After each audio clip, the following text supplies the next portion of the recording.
Hi, my name is Jenny. I am a teacher and a parent of a beautiful daughter here named Alice, and I'm also expecting my second child. I'm also a doctoral student in education, and today Alice and I are going to share her 5 favorite books that she likes to read at night. She's already reaching for one of them.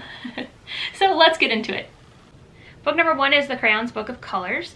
I love this book because this entire series is wonderful. I use them in my classroom, especially the day the crayons quit. We use it for letter writing.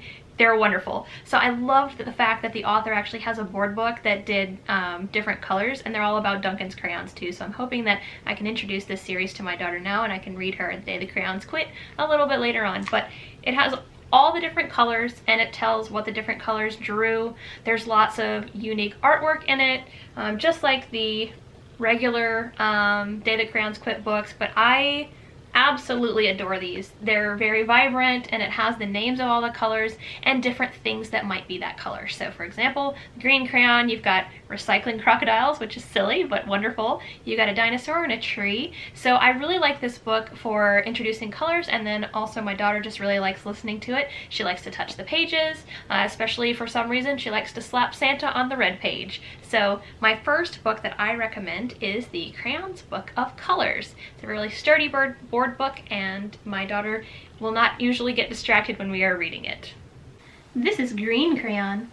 Green crayon has colored a dinosaur, a tree frog, and a bug, and recycling crocodiles. Look at those recycling crocodiles, Alice. Oh my gosh. They're throwing a cup away.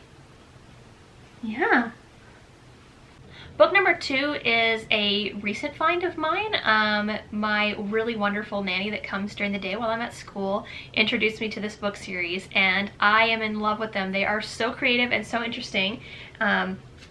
So the one I chose out of the series is Now Banshee. This is the first one that I got from Hazy Dell Press. So the whole publisher is called Hazy Dell Press, but all of their books are wonderful. They're really thick. You can tell how thick they are, but this book is about a banshee who is just too loud, and the friends want to be her friend, but she's just too loud and she interrupts things. So it's a really good book too for toddlers that may have trouble controlling their volume, and they can understand now what quiet time is. And also this book has wonderful illustrations about lots of different mythical creatures. It's really fun. So I'll show you a couple of example pages, and I'll also show you a clip of me reading it to my daughter. 8 wee leprechauns are painting in the grass. Yoo! Wails the banshee like shattering glass. The leprechauns cower and shout their complaint. Hush now, Banshee, we're trying to paint. I'm sorry, said Banshee. Being quiet can be tough, but I'm willing to try this quiet time stuff. Okay, said a ghost. You'll see quiet time is fun. Let's start by counting quietly from 10 down to 1. This is an example page of Hush Now Banshee. It has ghosts on this page, and Banshee accidentally interrupts them. On every different page, she accidentally interrupts whatever creature is on the page. What I like about this book too is the fact that it actually goes through the counting of the numbers. So for example, this page is 2 ghosts that are reading. The next page actually has 3. So on the next page, you have 3 hobgoblins. So on the next page, you've got the 3 hobgoblins. Banshee once again interrupts them. Has a really cute rhyme scheme. I really like this book. I have other books in this series. Monster ABC is an honorable mention that I really like as well, that my daughter really likes. But she really likes touching these books. There's lots of colors. The illustrations have tons of colors. So this series by Hazy Dell Press, and this book in specific, this Hush Now Banshee, is another unique board book that I recommend. Book number 3 is typically a book that I would read to my students around Halloween time, but I found that they actually have a board book version, and I love this book. So this book is Frankenstein. Frankenstein is a book about a little boy that gets grumpy about things that he does not like to do. One thing I really like about this book for my daughter, who is a toddler, is the fact that it has a repeating sound effect. Those always make her laugh and smile. So for example, in this book, Frankenstein, anytime that he's doing something he does not like, he says "mrr." So anytime I read that in the book, it makes my daughter smile. So that's why I recommend it as a board book. It's a nice board book. I would say I would not give this to your child to play with, because the cover is one of the puffy kinds, and I would worry that they would tear it up. So maybe one that you do as a read aloud to your child.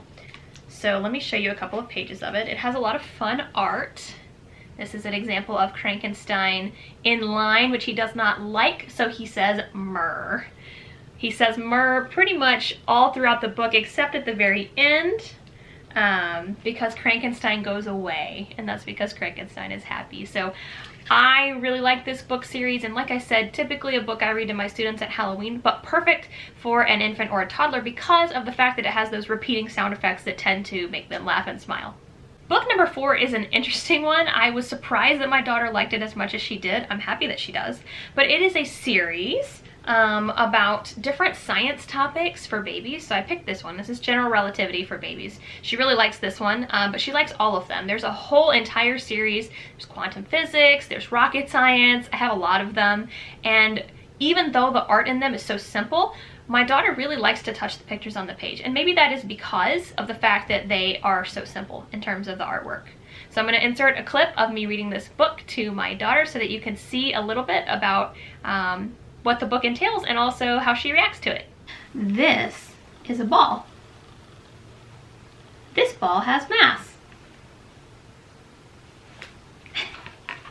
More mass, less mass. Yeah. Mass drags space. Yeah. Space drags mass. Pretty cool, huh? I wanted to show you an example of the artwork in this particular book. So the artwork is very simplistic. It is not something that is super complicated, but I think what my daughter likes about it is that it is simplistic and she really likes to touch the shapes on the page. So since I have a 1-year-old, having one little shape on the page, she always reaches out and tries to touch it. You will see her doing that fairly often.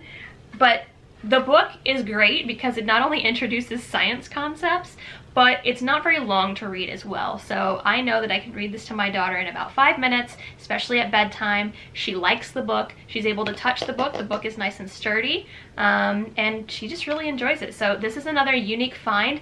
Any of the books in this series are great. I have several of them. Like I said, I just picked this one because my daughter really likes to touch, especially the one where the ball is dipping space. She likes that one a lot. So this is an example of another series that my daughter really likes for board books.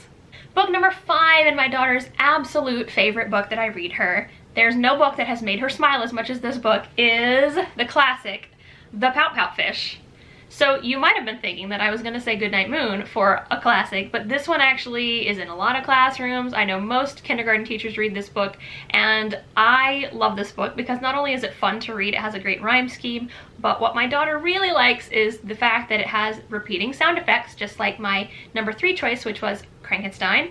It has repeating sound effects where the fish says blub, blub, blub. And my daughter smiles every time I do it, especially at bedtime. She thinks it's the funniest thing in the world, and she also really likes touching the pages too.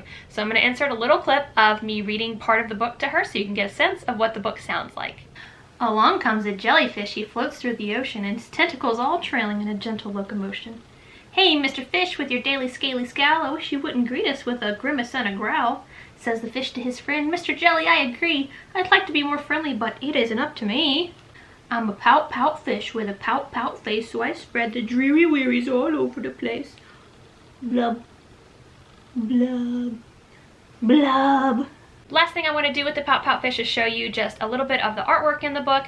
It's very colorful. It has lots of animals in it, and also one thing that I love at the end is it has a part that I love to do to my daughter is the pout fish learns that he's a kiss fish, and he winds up smooching other fishes, and I love to give her smooches just like the pout fish does in the book. So this is a really fun one that if you want to get interactive with your child, on this page where he says, so I'll smooch, you can give your child a smooch every time it says smooch, and the last page is a long smooch, smooch. So I definitely recommend this book for infants and toddlers, even if they don't appreciate them yet. Get in the habit of reading them anyway. I will tell you, when I started reading books to my daughter every night for bedtime, she was distracted, it was a fight, but I still did it anyway, and it has come to the point now where she enjoys and will sit and listen to a book. So just keep at it, even if it's challenging, and it will be challenging, and know that there is a light at the end of the tunnel as long as you keep reading to your child, and it's really helping your child develop their language abilities too. I hope my book suggestions have helped just a little bit, and that you have some other ideas on books you can share with your child that they might enjoy.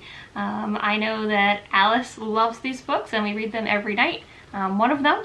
So hopefully that is helpful, and if you like this video, please feel free to give it a thumbs up and subscribe if you would like to see more parenting and teacher content, and thank you so much for stopping by.